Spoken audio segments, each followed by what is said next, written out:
everything you need to know about blood pressure as a personal trainer. These slides are included in the SUF CPT. If you want access to them, email info@showupfitness.com and we will send to you. It's where great trainers are made. Read volume 2 of the book if you want to become a successful personal trainer. This is one of the most important markers that trainers should be checking, but you don't see it that much. So let's begin with what blood pressure is, and then we'll give you a demo of our in-person in Santa Monica, the instructor Megan, taking students through it and practicing their skills. Blood pressure is measuring the pressure against the arterial walls. We'll take a look at anatomy here in a second. It comes from old school, back when it was invented, actually looking at mercury, but mercury obviously is very toxic and poisonous, so we don't use that old school method anymore. We just have the cuff that you push a button and it blows it up on the brachial artery. You can also do radial artery. Those are the most common ones that you're going to see today. The top number is systolic, the bottom number is diastolic. Over 600,000 people die annually from coronary artery disease, and for the most part this is preventable with movement, a better lifestyle, with nutrition, as well as modifying and optimizing our sleep and our stress. So on the left-hand side, you'll see where the heart sits. It's not like a pretty heart that you'll see with Cupid right in the middle. It's actually to the left and it's tilted to the side. So if you were to look at your fist and turn it upside down, that's what your heart's going to be on the left-hand side. And then you're going to have your coronary artery, which is about the size of angel hair pasta. And through years of bad habits, plaque buildup will begin to accumulate. And then as that pressure builds like a dam, it's going to break. And that is coronary artery disease. And you have a myocardial infarction, which is a heart attack. So if we look at blood flow on the left side, we take a breath in, we're going to take in oxygen in the lungs. Remember, all veins go back to the heart. All arteries go away from the heart. The pulmonary vein going back to the heart is bringing oxygenated blood, the only vein that carries oxygen, whereas the only artery that carries CO2 is going to be the pulmonary artery. It's going to the lungs, so we breathe out, you breathe in, and the gas exchange is going to take place where we bring blood to the left atrium. The top chambers are the holding chambers, and then we're going to go through the mitral valve into the left ventricle and then push it out to the aorta valve to the rest of the body. And then when we're doing work, we're going to take in the oxygen, and CO2 is going to travel back to the heart via your vena cavas. The superior vena cava, the inferior vena cava are then going to dump it off into the right atrium through the tricuspid valve into the right ventricle, and that's going to pump and then bring blood to the lungs, so then we can exchange for CO2 to O2. That's the circulation that's happening and why the heart is so important. There's 3 different types of muscles. We have cardiac tissue, smooth, which is going to be the veins and arteries, also our GI tract, and our skeletal muscle. We get a lot more into skeletal muscle as personal trainers. There's 650 muscles of the human body. We should be really competent with the 17 around the shoulder, 14 around the knee, and what is taking place with the movement patterns. So let's take a look at what blood pressure is. Ideally, we should be less than 120 systolic, less than 80 diastolic. Again, how hard your heart contracts is the top number, and how hard it relaxes is the bottom number. If we get above 140, that's considered hypertension, and or above 90. Both do not need to be above those numbers. Only one does to be considered to be hypertension. Very common, you're going to see clients with 135 over 85, 138. So you can let them know to calm down. They may have white coat syndrome where they see the blood pressure cuff, or as in a doctor's case, you see the doc, you freak out, your blood pressure shoots up. So just work on some breathing drills. It's going to be more common to have clients get like 138 over 88 and they said they've been to the doctor recently. If it's ever above 140 and or 90 and they say it's wrong, you just have to make sure to document what they're saying, because you don't want to document 150 over 100 if that's what you got on your test, but they're saying the doctor said something else.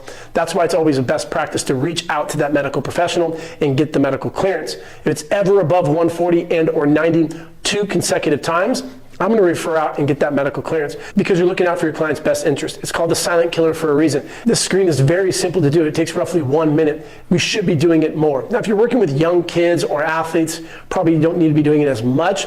General pop, definitely would suggest doing this regularly so you can monitor it. You can even send these reports back to the doc, and that's why you should have medical professionals on your team. A physician, whether if it's a general physician, insurance-based, or concierge service, it's an opportunity for you as the qualified trainer to build your network. And then you should have a physical therapist and an RD. Most trainers don't even have one. If you have 3, you're separating yourself from the crowd. That's exactly what I talk about in my book. The average trainer doesn't even do this part of their assessment. This is a must if you want to really screen people appropriately. The lowest hanging fruit when it comes to high blood pressure is going to be sleep, stress, and dehydration. If your client is not optimally hydrating, your heart is pumping sludge to the body. It's going to be a lot harder to do. The body is about 60% water, our muscles 70% water. Your blood is thicker than water because it has red blood cells, white blood cells, platelets, and so forth. But properly being hydrated is really important, so that flow is going to be optimal. So that's where I start with hydration. You can even have 12 to 20 ounces and recheck it later to see what happens. Stress is huge because it's something that's really hard to monitor. Your client can say they're fine, but they're really stressed out from work, finances, relationships, whatever it may be. Stress can definitely increase blood pressure. If we're getting less than 6.5 hours of sleep, it can dramatically have an impact on your blood pressure. The things you'll hear about within society will say, lower your sodium, make sure to check out your diet. Yeah, those do play a role, but the lowest hanging fruit should be addressed first: sleep, stress, and hydration. And then you can get into activity levels. Specifically, cardio is gonna be one of the best things for your blood pressure. Steady state zone 2. I have a great podcast with Dr. Gooden. We go over bioenergetics and we talk about VO2 max. These are really important things to test the strength of your heart. So when you start getting above 140 and or 90, that's a concern. If you get less than 60 on the systolic or 40, that could also be a concern. But if the person's smaller, I'm not too concerned because I'm not a doctor. You can have them stand up. Their heart should be working a little harder. So if you were to test someone, the lowest I've ever seen is 55 over 35. They stood up. They just had a kid a few months ago. Wasn't too concerned because they're working with a doc, but their blood pressure increased to around 65 over 45. I wasn't too concerned, but again, an opportunity to reach out to the doctor. It's just going to be a common occurrence to see lightheaded, dizziness, and so forth. Again, we're not doctors, but if it's too low, that can be bad. If it's too high, that can be bad. We want to be right in the middle, 120 over 80. You can see some numbers like 130 over 60. It's just a discrepancy with the systolic and diastolic. If someone's on medication, again, a great opportunity to reach out to the doctor. Exercising regularly will help lower that. We can never tell our clients to go off of meds, but you do want to be careful with clients who are on medication or do have higher blood pressure, gripping things and not breathing concentrically. So if we're doing a push-up, we want to breathe out, breathe in on the eccentric. Also be careful of doing something like a push-up and then getting up real quickly and doing a bunch of jumping jacks, because the heart doesn't have to work as hard when it's parallel to the ground, and then when we get up, gravity is going to force us to pump up our blood pressure. We can get a little woozy and lightheaded. And the last thing you want to do is have your client pass out because they're going to feel like crap. But also, you don't want to have to start practicing your CPR, but you do have your CPR because you're a qualified trainer. And the last thing I want to address when it comes to blood pressure is going to be the ACSM, American College of Sports Medicine, coronary artery disease risk factors and stratification. We can train people low and moderate when it comes to the stratification. High risk is going to be refer out, which is going to be any type of metabolic disease, pulmonary disease, or cardiac disease. Get that medical clearance as well as any signs or symptoms. So if your client has any type of angina, which is going to be chest pain, a lot of pressure on their chest, it's not a good sign. Let's get that checked out. If they have dizziness, syncope, ankle edema, claudication, if they have unusual fatigue or shortness of breath, if they just had bronchitis or something, obviously it'll probably be because of that. But again, worst case scenario, just refer out. Talk to the doc, make sure it's okay. Any type of shortness of breath, as I just said. Tachycardia is having a resting heart rate greater than 100. So even if their blood pressure is 120 over 80, but their resting heart rate's 110, that's not a good sign. Get that checked out. Anything above 100, refer out. A known heart murmur or any type of nocturnal dyspnea, you're not going to see that. That's sleeping episodes. That's something that they're probably working with a doc with already. Now the risk factors are going to be their age, a male over 45, a female over 55. Having a family history of a heart attack, 55 years age for a brother or father, 65 for a mother or sister. Cigarette smoking in the last 6 months. Having a sedentary lifestyle, which is working out 3 days a week, 30 minutes for the last 3 months. If we are obese, which is a BMI greater than 30, and or a waist girth greater than 40 inches for males, 35 for females. Hypertension greater than 140 and or 90, and or if they're on medication, that is going to be a risk. Having dyslipidemia, which is going to be your blood lipid levels, LDLs greater than 130, HDLs less than 40, total cholesterol greater than 200.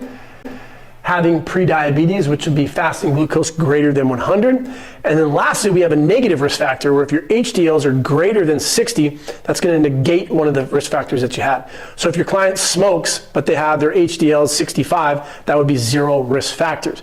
We can train people if they have a risk. You cannot train them if they have a sign or symptom, metabolic, pulmonary, or cardiac disease. These are really great to memorize and things that we talk a lot about with our certification. You should just know this and have it in the back of your head. Definitely have this stuff within your assessment so you can eliminate those red flags. These are things that we do have in our course to become a personal trainer. You will get access to these slides. I talk about it in my book, Setting Trainers Up for Success, because unfortunately, 90% of trainers quit within the first year, but not when you go through a qualified personal training certification like we have at SUF CPT. 3 certs, you can get certified for life. We have our soft tissue and assessment protocol certification, and then we have our nutrition coach. You work with a dietitian, you work with a physical therapist, and you get access to live professionals. You get to ask questions. There's nothing else out there like that. When you read a textbook and it's really confusing, you don't get to ask questions. So people will pass it or they fail and they give up. 30% of trainers who get certified don't even start training because they don't know what to do. And that's why we developed our certification. It's the best out there with partnerships with Lifetime, Equinox, over 500 gyms. We are globally recognized, setting trainers up for success. It's all about showing up. Check out this video in person, Santa Monica. Megan is going through blood pressure and you can watch how to implement it. You should get one of these cuffs and start doing it regularly. All right. Hi, my name is Megan. I am the instructor at Show Up Fitness Santa Monica. Today we will be going over blood pressure. Have you gotten your blood pressure checked recently? No. No? Okay. So I'm going to put this on your left arm. And then when it comes to this, we want it on the front side, on the low side, and we want it coming down on the arm. Her feet are flat on the ground. We don't want them crossed. And you're going to be relaxing, and optimally we don't want her talking at all during the assessment, okay? So just breathe normally. When I worked at Equinox in Santa Monica, it's about 3 stories is where our assessment room is. And we would have to walk up 3 stories and then take the assessment, right? And most people are like out of breath as they're just walking up and telling me about their day. We get to the assessment room, I'm not going to immediately take their blood pressure, right? I want them to be calm and relaxed and at least sitting for about 5 to 10 minutes, right?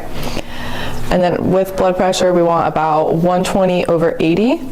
With hypertension, it's going to be 140 over 90. And then, oh, perfect. All right. Her systolic is 111 and their diastolic is 71. And their resting heart rate is 87. So what do we think about blood pressure? Good? Is she able to train? Perfect. Easy. We're going to use this one this time. Yeah. And then his feet are flat on the ground. His legs aren't crossed. And no talking, obviously. So it's going to be kind of like weird during the assessment. And then, little thing, but I always point this away from them just so they can't see it. Not a lot of people know what blood pressure is, or they see their own blood pressure, but with this one especially, it lights up. Either good, like hypertension maybe, and then like error.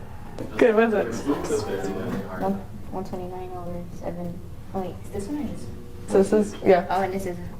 His pulse rate. Oh, okay. So 129 over 79, and then 63. So what do you think about his heart rate? I mean, his heart rate, his blood pressure. You good? 129, 79.